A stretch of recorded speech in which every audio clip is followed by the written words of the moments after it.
Hey girls, guys, and all people like it is Mox here, and hello and welcome back to the channel. Today we're going to be talking about the new Pokemon Scarlet and Violet trailer. The trailer looked amazing and got me insanely hyped, but while watching and rewatching a few times, it got me thinking, what could we be in for these upcoming games? What are my predictions and what are my wants?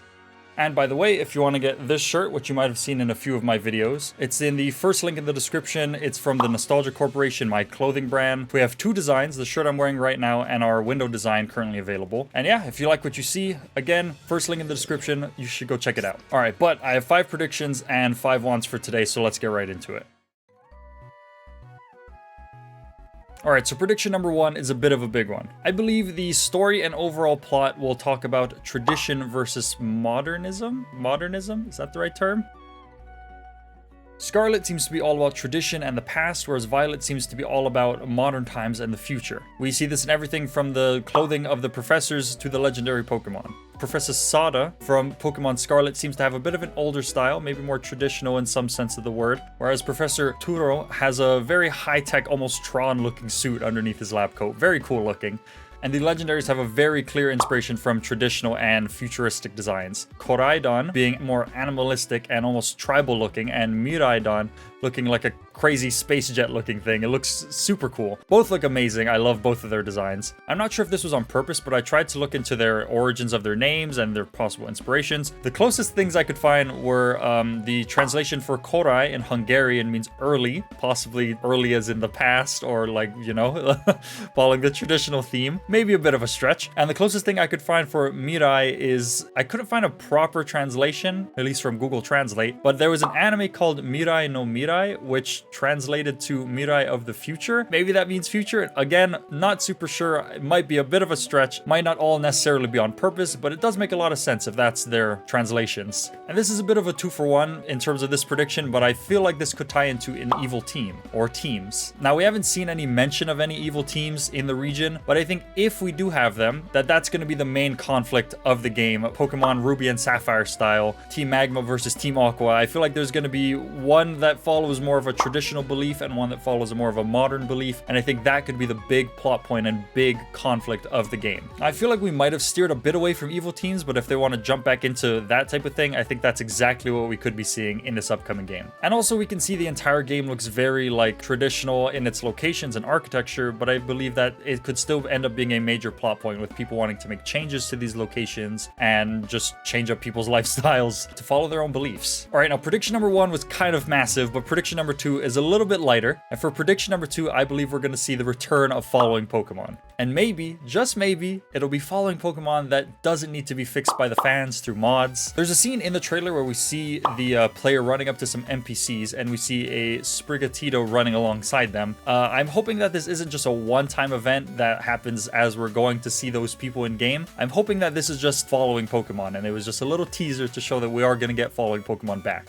Alright, and from a light prediction to a much larger, much more far-fetched prediction, maybe, just maybe, we'll see some time travel. Now, this isn't the first time we'll be seeing time travel in Pokemon. Literally, the last game we got, Legends Arceus, was about time travel, and it ended up being absolutely amazing. Now, I think that the whole idea of traditional versus modernism, past versus future, I think those could have some ties to time travel, and the reason I think this is because if you look at the two professors, one looks more traditional, one looks very futuristic. Just maybe, this is super far-fetched, but they could possibly both be working on the same thing, but at different points in time. I feel like that's very far-fetched, but it's one possibility. But I do think maybe we'll see some time travel. Maybe Celebi. Celebi would be a good legendary Pokemon to use for a game that talks about the past versus the future. All right, and for number 4, something much less far-fetched, gym scaling and being able to challenge the gyms in any order that we want. This is something that's alluded to at times in the anime and whatnot, and it was confirmed in Pokemon Origins by Brock.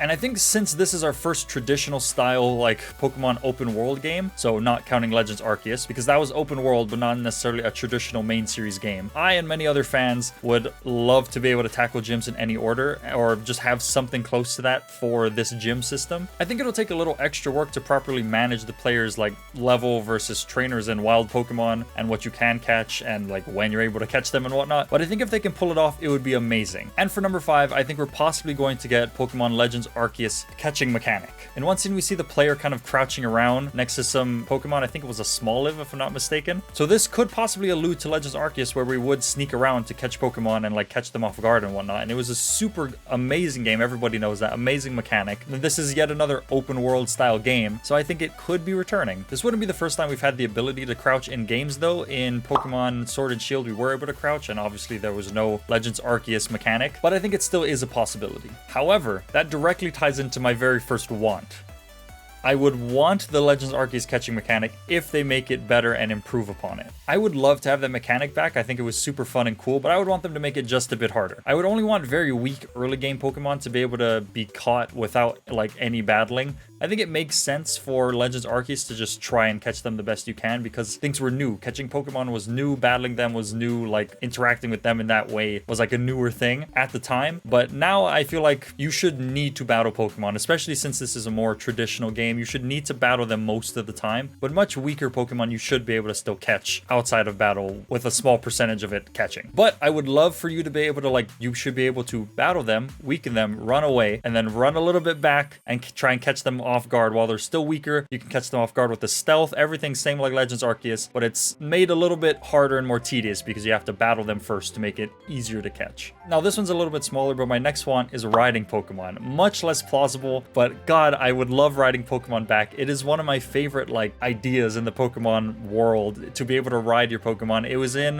Pokemon Let's Go. Was it only in Let's Go? That's crazy. If it was only in Let's Go, that's insane. But yeah, more riding Pokemon would be amazing. I would love that. The same way they had it in Let's Go, like something similar, but with more Pokemon. Ooh, chef's kiss. It would be great. All right, number 3, even less plausible, Mega Evolution. It's probably dead, probably never coming back. I'm trying to keep my hopes up, but it seems less and less plausible every day. But I would love Mega Evolutions to come back. I thought it was an amazing mechanic. Bring it back, please. It was great. Number 4, maybe equally unplausible. Is that the right word? More evolutions. I would love to see some new evolutions. There's been some amazing fan designs and everything. It would be great. There's quite a few types they could still go with. It would be nice. Number 5, I just realized that I super miscounted this list, so I actually have an extra want for you guys, and you get a little bonus want. Number 5, I want legendaries to be more legendary. I don't want a repeat of Sword and Shield and BDSP with legendaries you can just catch in some set arena area like a den. I thought that was atrocious. I know a lot of people super hated that. I want legendaries to have events like puzzles, difficult battles, and anything else to make them harder to obtain. Legendaries for some reason have become this thing you just catch at the end of the game because it's free and it's there and it's available, and why not catch it? Like, but I want to go back to actually like working for them. I thought that was super fun when I was a kid. I want to be made to go through the optional winding cave where you don't need to go there, but if you do, you get rewarded with the legendary. I want to get lucky with roaming Pokemon and have to like actually run around and search like in random areas of the map.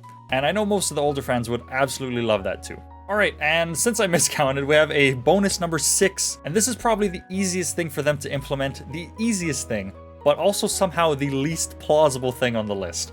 A difficulty toggle. The fans who grew up playing Pokemon are older now, and we want the games to grow up with us. I feel like I shouldn't even need to talk about this. It's such a massive thing that the community wants. But I can't remember who said it, but I remember someone saying it's because Pokemon or Nintendo or someone wants to keep appealing to a younger audience. So they're trying to make it easier and easier, which I genuinely hate and think is stupid because I was a kid once. I struggled my way through my games, and I think dumbing things down for like a newer generation makes no sense. And I think it's just super unhelpful for the gaming community or any community really. But my ranting is a topic for another day. I feel like they could either make the games more difficult and just have kids struggle through it like we used to, or add a difficulty toggle and make literally everybody happy. This would appeal to and bring back so many fans who have just lost hope for the franchise because they don't want to just breeze their way through every battle and encounter. This also adds a bit of replayability for the games, which keeps them relevant for a much longer time, stopping it from ending up like BDSP, which died like literally less than 2 months after release. Kids can keep trying to go up and up in difficulty. If they're really stuck on making it easier for the kids, they can keep it at like a lower difficulty setting. Maybe just go up in difficulty if they feel the need. And the more like diehard extreme fans can go for the much harder difficulties and get an actual challenge and see the differences between the two games. It would be a win-win for everybody. But whether or not anything on this list actually ends up happening is just, who knows, complete mystery.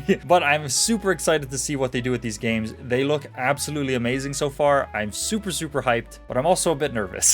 That being said, that's been it for our predictions, our wants. If you guys have any predictions or wants, let me know in the comments below. I would love to make more videos about Pokemon Scarlet and Violet and possibly even record the gameplay when it comes out. So if you want to see that, also let me know down in the comments below. And that's going to be just about it. Thank you guys so much for watching. Don't forget to like, comment, and subscribe if you enjoyed this. Stay tuned for the next video, my dudes. See you all in the next one, and goodbye.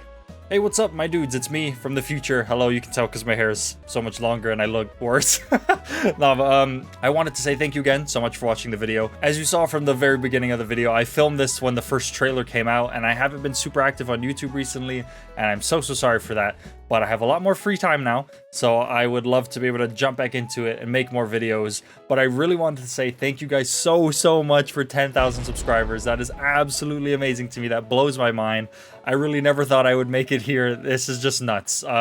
I want to do something special for 10K, and I will be trying to think of something special to do for that. Yeah, if you guys have any recommendations or you want to see anything specific, let me know. I know I've got a lot of game recommendations that will be coming soon, specifically in the FNAF realm. So I'm going to be making some FNAF videos. I want to do more Pokemon stuff. I want to just expand and do a bunch of things, things that I'm interested in, things that you guys are interested in. But yeah, anyway, that's just about it. Thank you guys so much for watching. Thank you for 10K. See y'all in the next one, and goodbye.